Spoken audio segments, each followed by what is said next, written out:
અને મારા જય શ્રી કૃષ્ણ. પુરુષોત્તમ માસની અમૃત ધારામાં આજની વાર્તા છે ઉપવાસનું ફળ.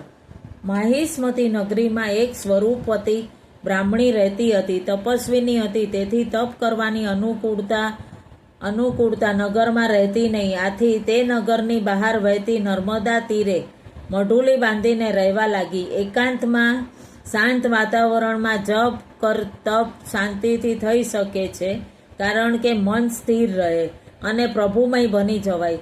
એક વર્ષ પુરુષોત્તમ માસ આવ્યો અને બ્રાહ્મણીએ આખો મહિનો ઉપવાસનું નિયમ લીધું. વળી તેનાથી સરળતાથી વ્રત થઈ શકે તેમ હતું નહીં, કારણ કે તેની સેવામાં એક દાસી શૂદ્ર સ્ત્રી 24 કલાક હાજર રહેતી. પુરુષોત્તમ માસના 15 દિવસ તો સરળતાથી પસાર થઈ ગયા.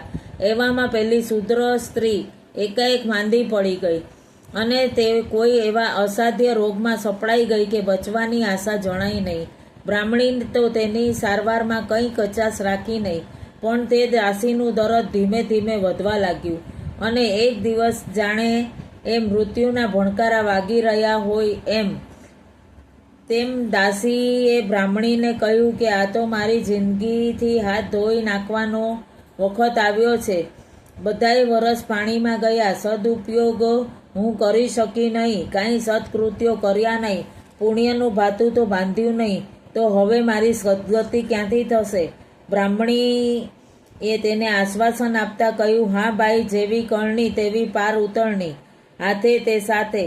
પરંતુ અત્યારે ગઈ ગુજરીનો શોક કરવો નકામો છે, માટે તને પસ્તાવો અત્યારે થાય છે.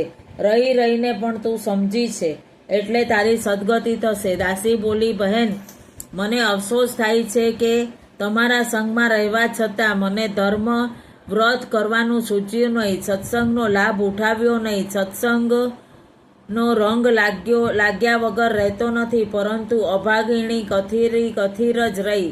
કંચનની સાથે રહેતા પણ કંચન તો થઈ નહીં, પરંતુ તેના જેવી ન બની શકી. બ્રાહ્મણીએ કહ્યું, ભાઈ, તારું પરભવનું પુણ્ય એટલું કાચું કે તને કાંઈ સૂઝ્યું નહીં. જો જુવાનીમાં પ્રભુ ભક્તિમાં ધ્યાન આપ્યું હોત તો તારો જન્મારો સુધરી જાત. દાસીએ કહ્યું, બહેન, મારી એક ઈચ્છા છે, જો પાર પડે તો હું ભવસાગર પાર કરું. મને લાગે છે કે તમે જરૂર મારી ઈચ્છા પાર પાડી શકશો. બ્રાહ્મણી બોલી, કહે, તારી શું ઈચ્છા છે?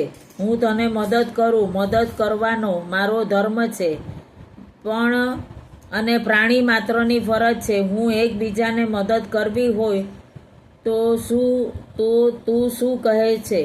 દાસીએ કહ્યું, બહેન, તમે પુરુષોત્તમ માસમાં ઉપવાસ કરી રહ્યા છો, એ ઉપવાસનું ફળ મને અર્પણ કરો તો મારું કલ્યાણ થાય. અને એ દિવ્ય વિમાન તેને લેવા નીચે આવ્યું. બેસીને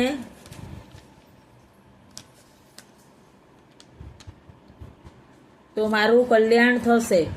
અને એક દિવ્ય વિમાન તેને લેવા નીચે આવ્યું. તેમાં બેસીને દાસી સ્વર્ગ સંચરી, સ્વર્ગમાં ઘણો સુખ ભોગવી. દાસી પવિત્ર કાશીનગરીમાં રાણીના પેટે રાજકુંવરી તરીકે જન્મી સુખ વૈભવમાં જિંદગી વ્યતીત કરી અંતે કૈલાસવાસી થઈ. દાસીને તો બ્રાહ્મણીએ એક દિવસ ઉપવાસનું ફળ આપ્યું અને તેનું આ રીતે આટલું બધું ફળ મળ્યું. તો જે ભાવિકો પોતે પુરુષોત્તમ માસમાં રોજ ઉપવાસ કરે છે તો તેને કેટલું ફળ મળે? તેના ફળની કોઈ અવધિ જ ન રહે. જુવાની એળે ગઈ, કર્યું ન ધર્મનું ધ્યાન, ગળપણમાં આંખ ગઈ, વચન સુણે કાન.